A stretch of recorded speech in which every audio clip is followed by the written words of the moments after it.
আসসালামু আলাইকুম আমার প্রিয় ভাই ও বোনেরা, আজ আবার চলে আসলাম নতুন একটা ব্লগ নিয়ে। আজকে আমি ঈদের তৃতীয় দিন।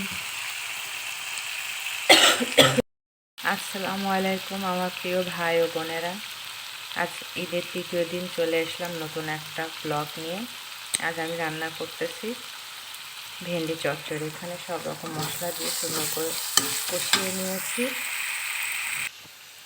এখানে আমি ভেন্ডি বা ঢ্যাঁড়স যেটাই বলেন সেটা কুটে রেখেছি আলু সহকারে।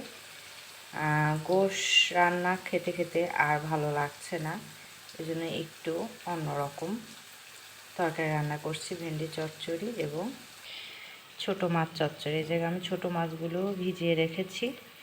আজকে এটাই রান্না করব এবং আপনাদের মাঝে শেয়ার করব। সবাই অবশ্যই কমেন্ট করে জানাবেন। এরপর আমি এখানে ভেন্ডিগুলো মশলার সাথে ভালো করে কষিয়ে নেব।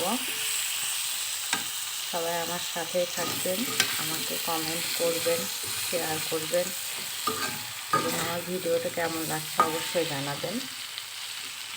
বিগত 2 দিনে আমি আপনাদের অনেক ভালোবাসা পেয়েছি। এভাবে আমার পাশে থাকবেন এবং আমাকে সাপোর্ট করবেন। এখানে আমি ঢ্যাঁড়সগুলো খুব ভালো করে কষিয়ে নিব, তারপর সামান্য পরিমাণ পানি দিয়ে এটাকে রান্না কমপ্লিট করব।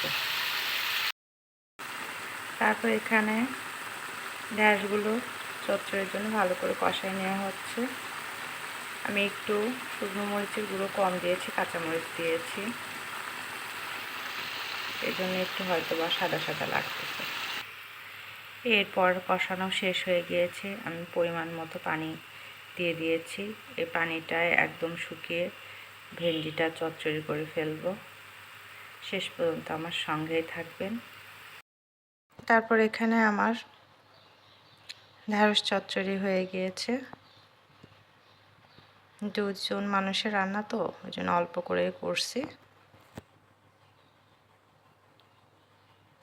তারপর এখানে আমি মাছ চচ্চড়ির জন্য পেঁয়াজ, মরিচ, পরিমাণ মতো মশলা, হলুদের গুঁড়ো, লবণ, সামান্য পরিমাণে একটু সরিষার তেল দিয়ে এখন ভালো করে মাখিয়ে নিব। এখানে আমি মাছগুলো সুন্দর করে ধুয়ে পরিষ্কার করে রেখে দিয়েছি। এবার আমি মাছটা মাখিয়ে রান্না করব। তারপর এখানে আমি এই যে সুন্দর করে মাখিয়ে নিয়েছি। এবার মাছগুলো দিয়ে দেব। এই যে এখানে আমি মাছগুলো দিয়ে দিয়েছি। এবার সুন্দর করে মাখিয়ে অল্প পরিমাণ হাত ধুয়ে হালকা অল্প একটু পানি দিয়ে মাছটা আমি চচ্চড়ি করব।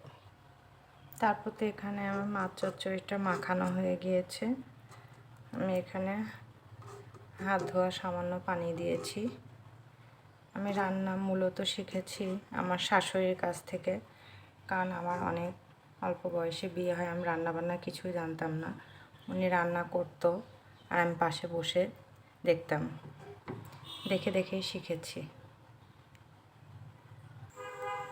তারপর এখানে আমার মাছ চচ্চড়িটা পুরো মাখিয়ে তেল পানি দিয়ে পুরো রেডি করে দিয়েছি। এবার চুলাটা অন করে দিয়েছি। 10 থেকে 12 মিনিট হলে মাছ চচ্চড়িটা হয়ে যাবে। কেমন হচ্ছে আমার রান্না, কোনো ভুল ত্রুটি হচ্ছে কি না অবশ্যই আমাকে কমেন্ট করে জানাবেন।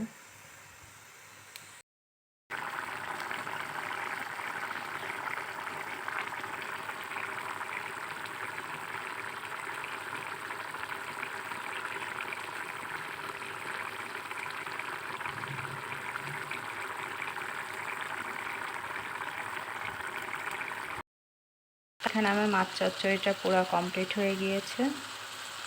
যে দেখুন কেমন হয়েছে রান্না। আজকে সব কিছু মিলায় অবশ্যই কমেন্ট করে জানাবেন, আর কি কি রান্না করেছি বলবেন। সবাই ভালো থাকেন। আজ এ পর্যন্তই। আসসালামু আলাইকুম।